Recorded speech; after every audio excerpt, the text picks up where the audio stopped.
On the 4th of July, 1831, the 5th President of the United States, James Monroe, passed away. We'll talk about the wild coincidence of not one but 3 US presidents dying on Independence Day a bit later, but right now, I'm more interested in what Monroe said just before he shuffled off this mortal coil.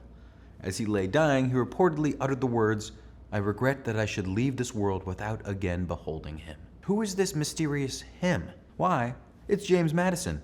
That's right, his predecessor, America's 4th president, and Monroe's longtime friend.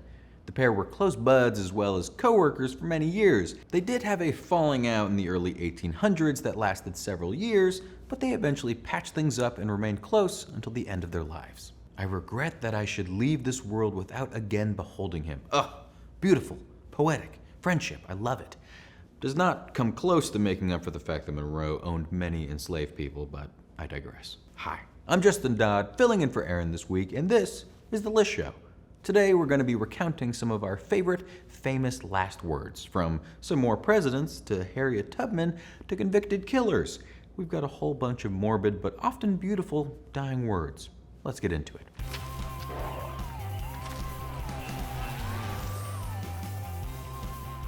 A brief caveat before we dive in. A person's last words are kind of a complicated subject. Many famous last words have been mythologized so intensely that we take them as fact, even though there's no hard evidence from people in the room when it happened. Like Caesar's last words being "et tu, Brute"? Probably not true, as we discussed in our episode about Roman Empire misconceptions. Also, last words could mean something they said like 4 days before they actually passed. It's not always spewing some beautiful poetry as a last gasp before kicking the can. So take these with a grain of salt, okay? People record what they want. Histories change forever. That's life, baby. Or death, rather. Back to the quotes. Musician James Brown, the hardest working man in show business, died on Christmas Day, 2006. He became ill very suddenly a few days prior, showed up to the hospital still hoping to be able to perform at his upcoming New Year's Eve shows. Unfortunately, he didn't make it to those performances, and he predicted it. His last words, as reported by his friend and manager Charles Bobbitt, were, "I'm going away tonight." 3 breaths later, he was gone. Someone who had something else on his mind was professional baseball player and coach Moe Berg. He passed on May 29, 1972, after a long career in the sport. His final words, "How did the Mets do today?" For the record, they had won.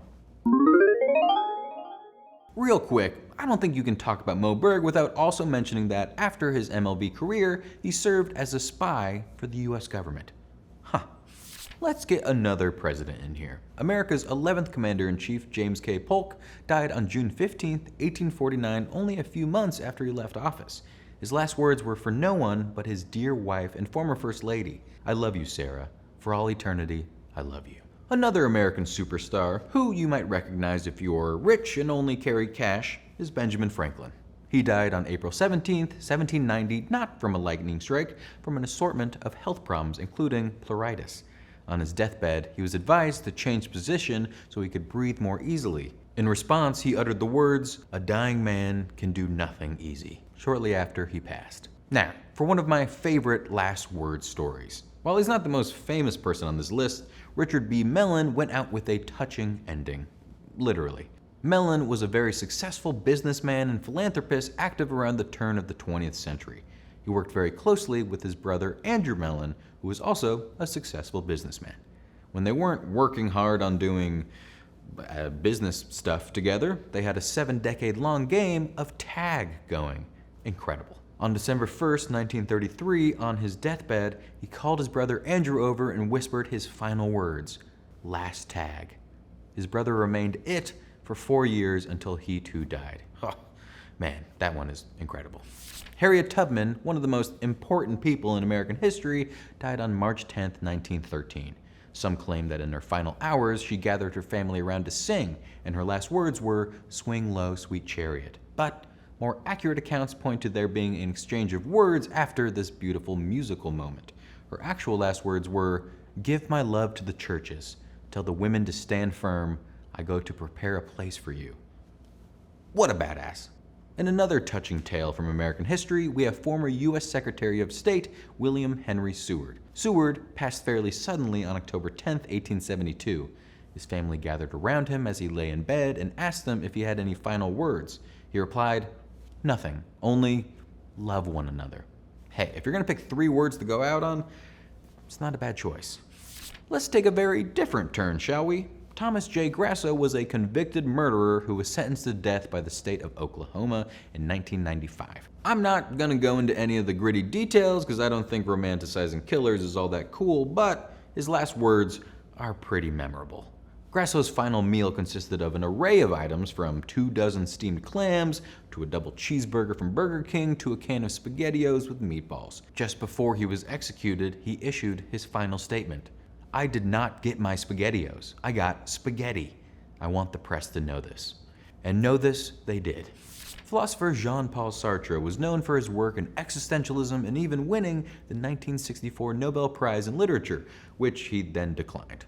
He died in Paris, France on April 15, 1980. As he lay next to his longtime partner, Simone de Beauvoir, who herself was a prominent philosopher and feminist, his last words were, "I love you very much, my dear Beaver." This, of course, was a cute nickname based partly on her surname and partly on her busy work ethic. Very sweet. Slightly less sweet, composer Jean-Philippe Rameau's last words were used to critique a priest. He died on September 12, 1764, while a priest sang to him in bed. Rameau's response? "What the devil do you mean to sing to me, priest? You are out of tune." But, in French, so even more scathing. Frank Sinatra kept his final statement brief and simple.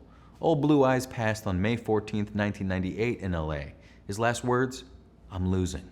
And as mentioned earlier, James Monroe was not the only president to die on the 4th of July. So did 2 other very famous presidents, John Adams and Thomas Jefferson. The 2 were friends for many years, and then adversaries, and then seemingly kind of friends again. In 1826, both former presidents were not doing so hot as Independence Day rolled around.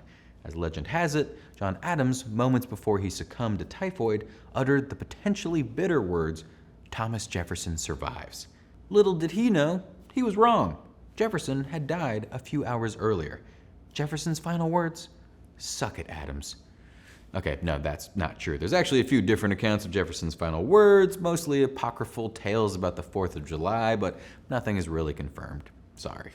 And just to cap things off in style, let's end with some amazing, inspiring words from another president, Commanding General of the Union Army, Ulysses S Grant. As someone who had a big part in winning the Civil War for the North, you'd expect Grant to have some important stuff to say before he bit the dust. On July 23, 1885, he uttered his last words, or word. He said, "Water." Wow, amazing stuff. Thanks for watching this episode of The List Show. I feel like we really got the full gamut of last words, from thoughtful and poetic to water.